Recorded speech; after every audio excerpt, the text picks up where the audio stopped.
Oh, yeah. Okay, AJ, let me get in on that too. Crack him if you got him. Guys, so we already talked about how we want to fix the offense naturally. Well, what comes next after that? How do you fix the defense? And let's start with you. You're going to ask me how to start the defense. We're going to start with you. I'm going to give a very vanilla answer because I want to hear these guys' takes, and I don't want to take any of theirs. I think get healthy in the bye week. I think that's your easiest way for this defense to get better is to get healthy on the bye week. Get Deron Bland and get Micah Parsons back for those 9 nerds in 2 weeks. That's going to be our best way. And let me just coattail you there. Okay, coattail. Mine's very quick too. I think I think there are problems on defense. It's more in the like second and third spots of the depth chart, which we are now experiencing because so many starters are out. So again, I'm if there was a move to be made, I would want it to be made for defense. And the Cowboys just seem to be signing every single unemployed or UFL defensive tackle in the league. Like there's a new defensive tackle signed every week. But anyways, yes, let's move on. Let's start with Bot G, our boy. Listen, when you own a helicopter, you shouldn't be, thrift store shopping, clearance section, because I say the updates online and like, oh, Cowboys just signed this guy from the XFL, and I'm just like, who? From the CFL? Like who? He's not even on the NFL practice squad? Yeah, you're not even on a practice squad right now. I mean, you're sure, not. That's tough. It's not the answer. It's not the answer. Exactly what Ant said is we need to get healthy, and I think we are. When Kendricks gets back, it's going to make a world of difference. I think Micah Parsons should probably be played at linebacker and only put him at defensive end on obvious passing downs. But other than that, I think him, D-Lock coming back, and getting Deron Bland and getting everyone back to their regular position, I think we're going to be okay on that defensive end. And I think, if we play good defense, I think, even if the offense only gives us 20, 24 points a game, I think it might be enough to win. Yeah, I think hope so. You know what? It's interesting, Baji, because I was not really into the idea of playing Mike because I was like, look, the guy's got a skill. Let's rush him. But it would be interesting to see him fall back to linebacker. I'm not saying, 80-20 kind of split linebacker DE style, but not like a complete reverse. But I'd like to see him just a little bit more because if the payoff is better for him playing in that linebacker position and we get less pressures on the quarterback, but it makes our defense stronger, obviously I think that anyone would say, okay, let's make that move. But we need to see it for sure. Well, and it's interesting enough, and I don't know the exact numbers, but how many times, just for your guys' memories, and I know we're kind of going on a little Can-Fan side quest here, but how often in your guys' memories on first down when they're running it is Micah making a tackle on the line? Not very often. A lot of the time they're actually running right at him. Yeah. They kind of run right at Micah Parsons. So I don't disagree with that, Bocce. That could be a smart move. Barry Grant of the All Even podcast. The villain himself. I think yes, the villain. I got a question real quick for you, Barry. Does that Joker behind you sing? No, he doesn't. I wish he did. He would keep me sane, watching a lot of Cowboys games. So, yes. No, he doesn't sing. But I think it's more about getting healthy, obviously, right? Like what Baji said, I think it would be beneficial, and we've said this for a couple of seasons now. Move Micah around. Don't just keep him in one spot. Let him be the hybrid guy that he needs to be, right? You can't really keep him at linebacker because he makes a lot of mistakes there. Can't really keep him at end because he tends to get gassed there. Move him around. Make the defense or the offense kind of try to find him and try to locate him and try to scheme that way. Also, too, I think guys on the defensive end, they have to buy into what Mike Zimmer's doing. I think that guys need to study a little bit more. They need to understand what the hell the concepts are because a lot of times these guys look confused on defense. They don't know where they're supposed to be. They don't know what their assignments are. They're blowing assignments. These are things that you have to go ahead and buy into whatever whatever the game plan is. If players are not buying in, you're going to keep seeing them get the doors being, blown off of them every single week. So they got to buy in. They got to stop this me type of attitude. This team is very, very selfish right now. They behave selfishly, and they need to start, use this bye week to come together, have some meetings, hold people accountable, and get to work. You know what I mean? Like, enough with the bullshit, enough with the excuses, enough with the crying. Go ahead and buy in and do what you have to do, because Mike Zimmer is not a terrible coach, and I don't believe his scheme is that bad. I think that these guys are just not really buying in, and they're kind of giving up. So that's what they have to do. They got to get back to fundamental football. That's interesting, because a lot of people have mentioned and written about, and players have spoken about how Zimmer's defense is a little bit more cerebral. And in the past, he would sit guys who didn't understand his scheme regardless of it, or, obviously probably not any stars that he had an issue with. But maybe that's what we're seeing here is he has to play with this a group of guys that aren't buying into the scheme, don't know the packages inside and out.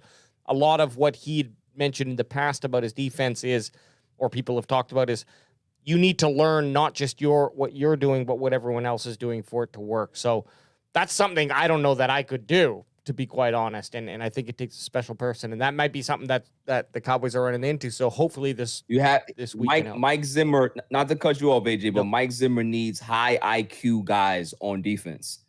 Now, if guys are struggling, maybe they're not really that high IQ in regards to understanding their roles. Dummies. So that's probably the issue. We call them dummies. EJ Savage, how do you fix this defense that just got absolutely hammer smashed against the Lions? Like hammer smashed. Guys, as a Cowboys fan for, I'm going to say 20 years, in recent memory, that was the worst defeat I can remember at home. Like, it was bad. Like, Worst Cowboys. thing, Green Bay. Well, not with when you put the circumstance, right? Not when you put circumstance involved, but yeah, it was worse. I've never by the third quarter been like, you know what, f it, I'm just gonna eat pizza and drink. Usually I'm like right into it, pissed off, and I told the guys, we still got a chance. I had to say to the bandwagon boys, I said, guys, this one's done. Let's just eat pizza on stream and get drunk. Yeah. And we did. And it actually, by the third quarter, like Chris mentioned earlier. Yeah. By the third quarter, I was like, yeah, f it. Holy shit. So, EJ, how do you fix this defense so we're not just drinking and eating pizza by the third quarter? Yeah, I think that everybody hit it. Getting healthy is going to be one thing. Now, Jerry said he doesn't want to go out and make any moves. Well, at least players. He can go make a move. I think this will help us. Go hire some dudes that are some local crackheads or something. Have them follow around these players and just absolutely mess up their cars, piss them off a little bit, make them mad. So whenever they go into the games, they want to get out, some stress, and they want to just hit something. Because the only dog on defense right now that I think is out there on a down-to-down basis is Jordan Lewis. Yep. And he always seems like he's mad. So maybe hire some crackheads, mess up some cars, it's under the table, just straight cash. You don't have to, write any checks. I think that this could help them, especially with. He doesn't need to hire crackheads. Just hire me. Like I'll come do it. He might have. Hire fans that are pissed off. There you go. No, but on a serious note, you have to figure out how to stop opposing teams' running attack and force them into passing the ball, because the reinforcements are coming. Kalen Carson should be back. Deron Bland should be back after the bye. Yeah. Diggs, you just point blank, you guys say, listen, we paid you all this money. You're coming off an injury. Tackle somebody. Yeah. For the love of God, try to tackle somebody. and force them into your strength right now, which should be at least your secondary. But that starts with the front seven. If you can't stop the running attack, it's only going to go so far. So got to figure out how to get some big nasties in there, or motivate some guys, put some Twinkies on some rods, something, I don't know, and motivate those big dudes in the middle. Yep, I agree. Hey, that's great answer. Big Chris. Big fella. Well, first of all, kids, crack is whack. Hey, clearly you ain't ever tried it. So, hey man, this is my issue. Okay, we need players. Uh, The Cowboys have no players on the front four. Okay, the front four, including and I love the Diggy Zua, including the Diggy Zua. My Michigan man Mozzie, I've been calling. I nicknamed him Skates. Skates.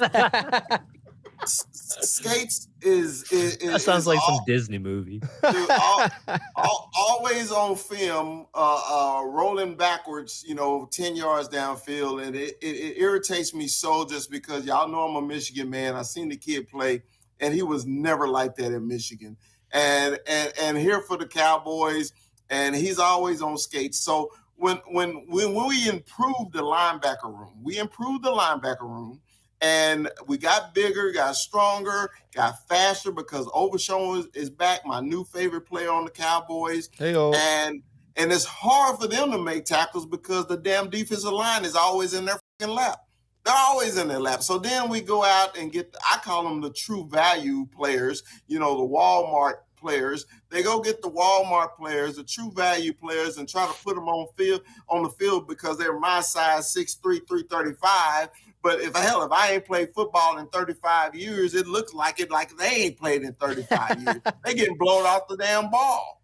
Okay, so enough with the true value. And I heard this stat the other day. The Dallas Cowboys in the last 3 years has spent the least amount of money in the NFL. The least amount of money. But then Jerry Jones would like to tell you, we can't sign these players because we had to sign Dak, we had to sign CeeDee Lamb, and Michael Parsons coming up, and we had to sign Trey Diggs. Okay, but you well up under the cap. So you have opportunities. You had opportunities to improve your team, especially the defense. That was our complaint last year. The Cowboys cannot stop the run. Our linebackers are light in the ass. You improve the linebacker just because Overshown came back healthy. You went and signed Kendricks. Okay, he's kind of on that borderline. I was begging for Patrick Queen just so we can get somebody big and nasty and just hit somebody. Okay, and that's bad that our nickel corner is the most aggressive damn person on the damn defense. From Michigan, by the way. Anyway, so I just want, I'm a big old offensive lineman. Okay, but one thing I hated is when your defensive tackles, nose guards were nasty. Your middle linebackers was nasty. Man, I hate to block this dude. I gotta deal with this attitude for 4 quarters. The Cowboys have nobody on their team with that attitude. Yep. And man, I did a little breakdown. No, I wouldn't even say a breakdown. I did an all 22 of Damone Clark. I'm shamelessly plugging it right now. Yeah. An all 22 of Damone Clark. And I just have it just watching him.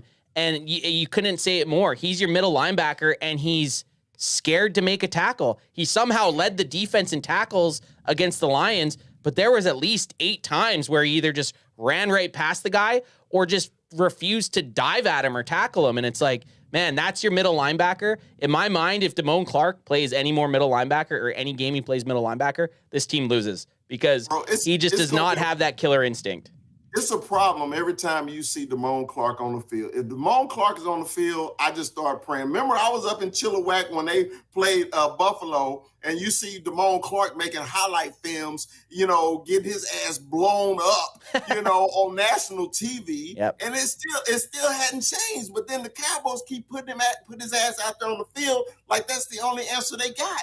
It's ridiculous, man. They need some dogs, man. And right now on the Cowboys defense, I don't care that Michael Parsons, I don't care that Tank is hurt. Man, when you play defense, you got to be a dog. You got to be mean. You got to be pissed off, man, and tell the crackhead to stay out of my car because I'm going to kick his ass the next time I see him. But they don't have it.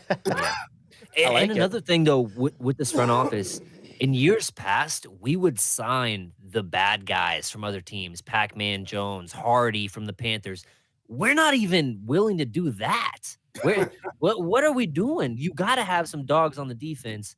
The problem was we faced a team of Michigan guys in the Detroit Lions last game, and they just kicked our ass. So, Smacked them around. Guys, I got a question. I just think that Stephen Barry, Jones has a lot to do with it. I'm sorry, guy. I think that we're seeing the influence of the idiot son on this organization. Cat boy. We call him Catboy. There's not a lot of players that like this dude because I think that he thinks he knows a lot of football. I think he's worse than his father. He really is.